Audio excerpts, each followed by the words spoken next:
Hi everyone, it's Elaine Hamilton from the Reiki Center. Today I'd like to have a chat around thoughts, belief systems, and particularly around our children.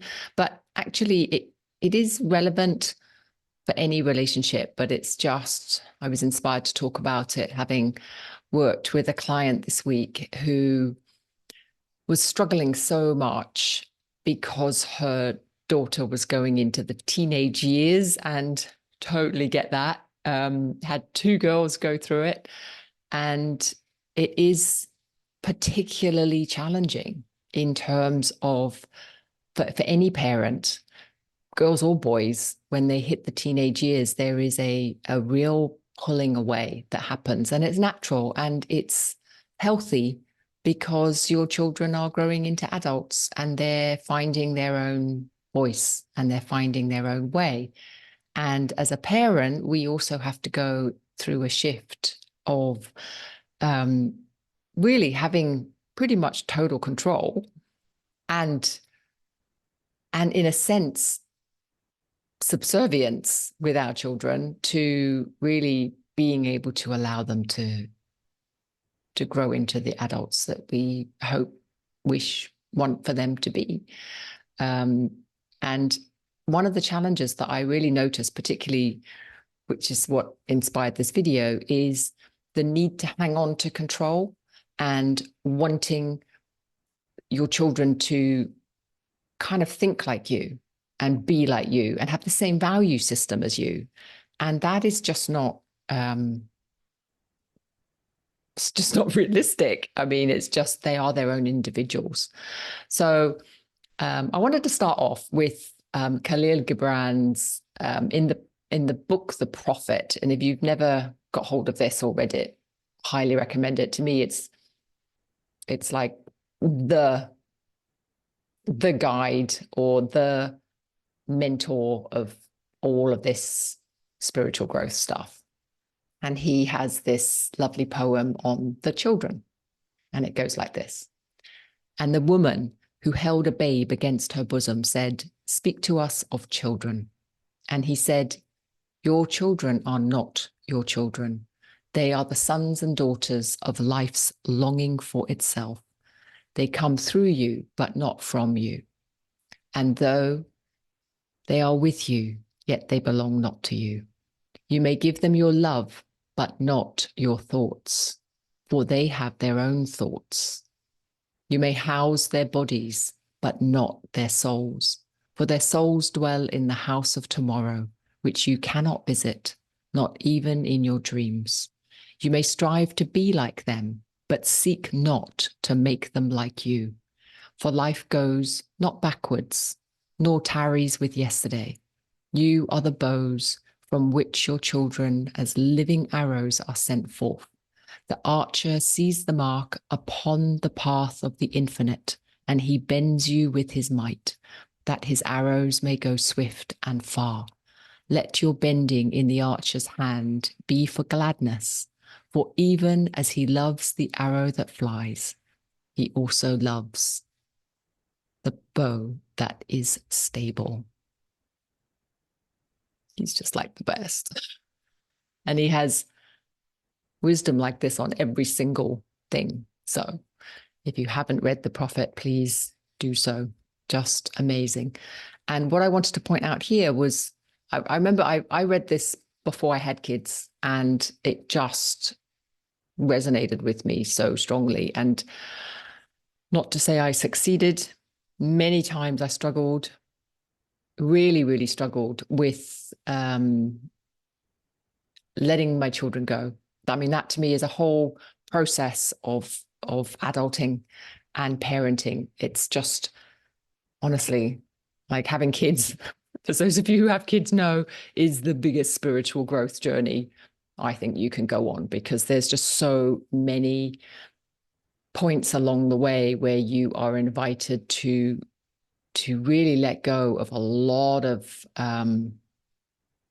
patterns. And one of those patterns is the egoic pattern to cling and control. And the thing is, it's like when you have young children, they completely depend on you. So you get so used to controlling every single aspect of their life, what they're wearing, what they're eating, where they're going, like everything.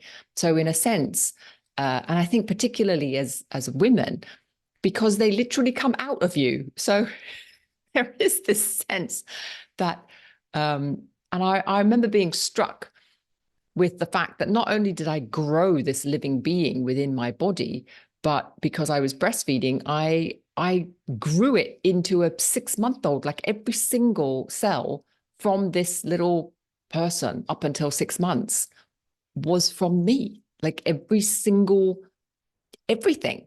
And that's just miraculous. I mean, it's incredible that that happens. And when you watch that, it's just amazing.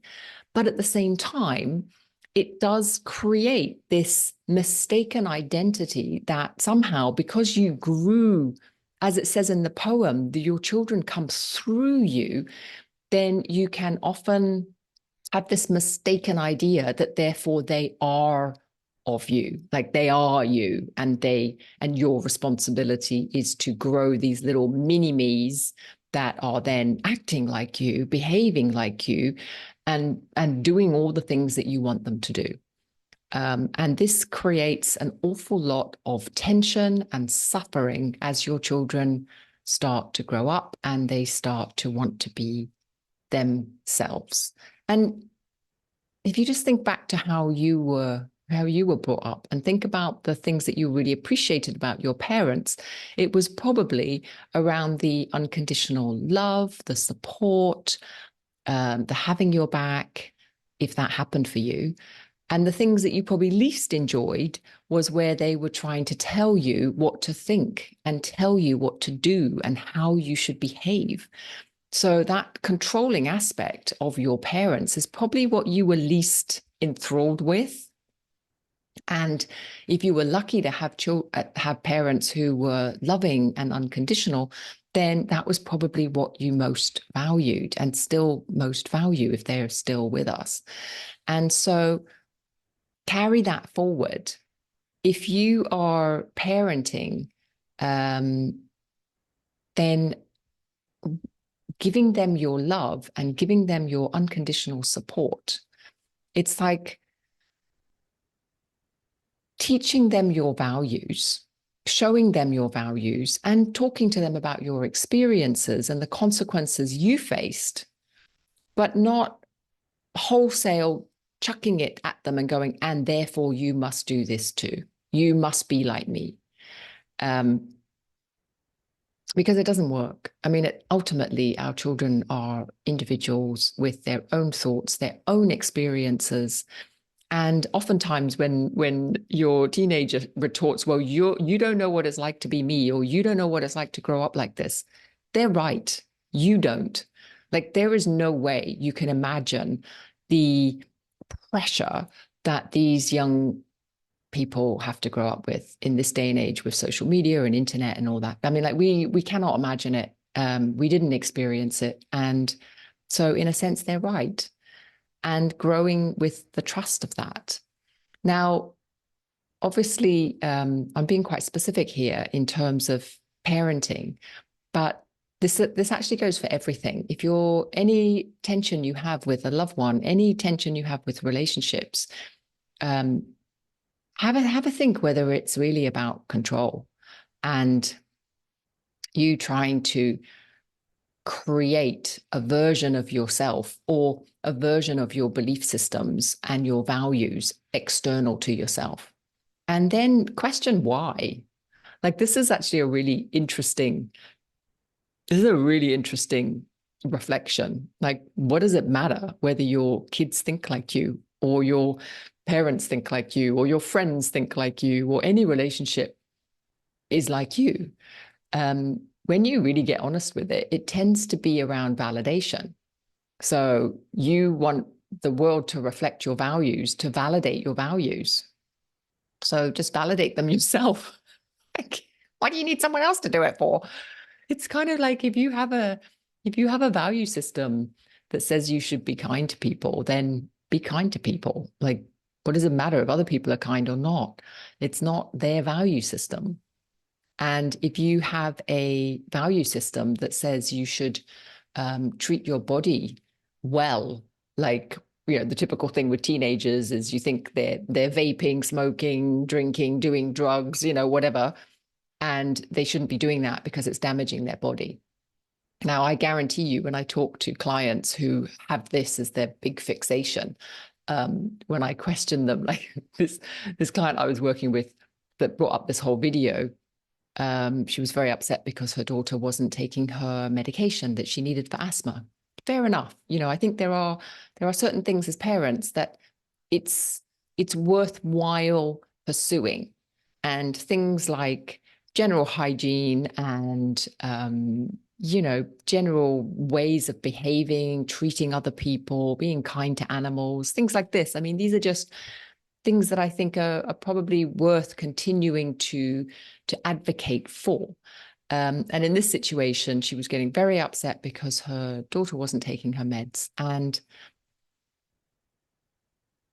when I queried her about this, it came out in the conversation that she also wasn't taking her meds.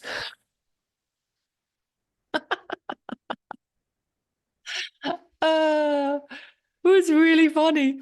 And she didn't see it until it was pointed out. And then it was like, oh. So oftentimes when you are getting really upset, this is another thing to really think about. When you're getting really upset that someone else isn't doing something that you think they should be doing, what is it in yourself that isn't doing what you think you should be doing in your own house? Like, are you taking your meds? Are you looking after yourself? Are you free from addiction? If your child is off vaping, are you also addiction free? Are you also not doing bad habits? Like, what are your bad habits? And clean yourself up first before you go judging everybody else. And I think this is something that we do. I mean, it's almost like the world outside is a reflection of how we're feeling. And you will notice that as you clean up your own backyard, and you start getting a handle of your addictions, you start getting a handle of your own health, you start getting a handle of your own anxiety and worries and things like this, and your own need to be liked by other people so that you also are not fixated on social media. You also are not, like, whatever you are upset that your child, your parents, your whatever relationship issue you're having, think about what it is that you're accusing them of, or what it is that you don't like what they're doing, and find it in yourself, because the chances are actually it's just a reflection of something within yourself that you're really unhappy with, or you're feeling guilty about, or shame because you also don't have it. So you're projecting it outwards on somebody else.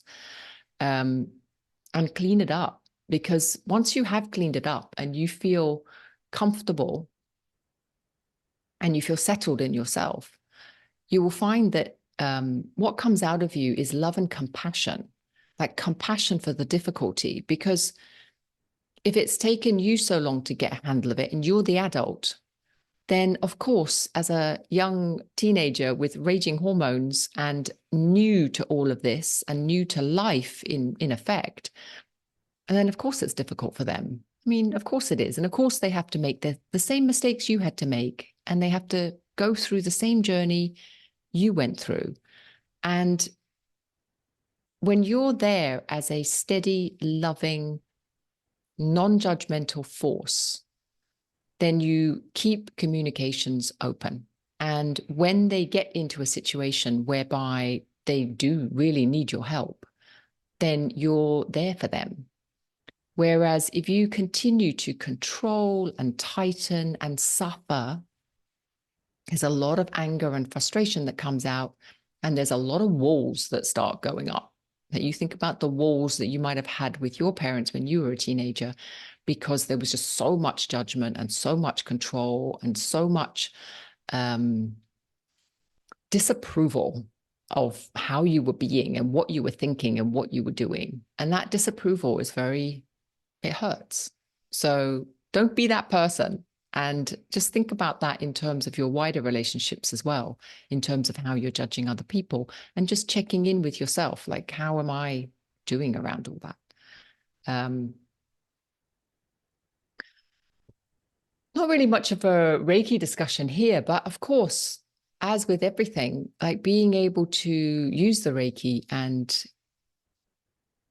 calm yourself down and work on your own issues. So it's almost like, and this is where Byron Katie is great, by the way. Like, I do feel so grateful that I was able to go and do an intensive workshop with her. If you ever get that opportunity, then I really recommend it, because she really has an amazing way of helping you to see the turnarounds, like all the things you're projecting out there onto your children, onto your family, onto your friends, onto your relationships, really are for you to fix inside. It's your stuff. All of this is an internal job. None of it is happening outside. And so being able to have that opportunity to start to notice if things are really triggering you in your external world, then it's a real opportunity for you to take whatever that statement is. She, he shouldn't be doing this, that, the other, should be looking after their health, should not be vaping, should not be on social media so much, shouldn't, whatever it is, and turn it around and see whether or not you've cleaned up your own act first before judging someone else for not being able to do what you essentially can't do yourself, and have a bit more kindness and compassion around that. It's not easy, and it's not your job to create a mini me. You don't have that power, and you don't have that burden. It's not your responsibility. And this can also be a great sense of relief when you realize, oh, they're their own person and they're growing into their own individual, and it's their responsibility to take care of that. It's not my responsibility. As a parent, your responsibility is to provide a roof over their head and to nurture them however you can in physical ways, making sure they have enough nutrition, making sure they're warm, making sure they have enough clothes, making sure that kind of thing. It's not really your job to police their thoughts and what they think and how they value things and what they value. That's not your job. It's none of your business. And that can sometimes be really hard to hear. But if you can hear it, then it also gives you a great unburdening of maybe some of the jobs that you've given yourself that you don't have to. And this goes for everybody. Like, it's not your job to police anybody's thoughts. It's their job. And if they're not doing a good job of it, that's not your problem. Phew. All you have to do is police your own thoughts, get to the bottom of that. Anyway, children, just a topic. Christmas topic, since we're going into family. So I'll do another video soon on thoughts in general as well, and we'll dive a little bit deeper into that. So for now, that's it from me. And yeah, love and look after your children. Bye.